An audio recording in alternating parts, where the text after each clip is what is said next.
ভালো লাগলো না, পয়সা দিলাম চলে গেলাম, কারণ এটা তো দোকান, পয়সা তোমার দিতেই হবে। তো তারপরে আর গেলাম না। আমার যদি কারোর চেনা পরিচয় ভালো হয় যে ভাই দোকানে গেছিলেন, খাবারটা কিন্তু আমার ভালো লাগেনি, কিন্তু এটা না যে তুমি বলতে পারো না যে খাবারটা খেও না। আজকে তোমার আমি 1 কাপ চা দিলাম, তুমি চাটা ভালো না, মিষ্টি দিয়ে চাটা ভালো না বা ঠিক আছে, কিন্তু তুমি চাটা খেতে কারোর মানা করতে পারো না। এটা কারোর না কারোর ব্যবসার পরে টান পড়ে, অবশ্যই পড়ে, আমাদেরও হলে আমাদের পড়বে।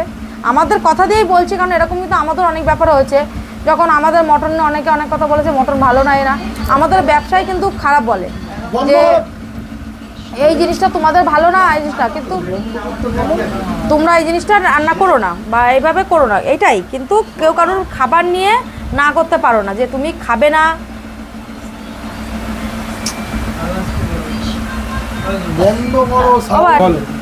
তো কারোর খাবার নিয়ে কেউ তোমরা বলতে পারো না, আর এটা তোমাদের কাছে আমার অনুরোধ,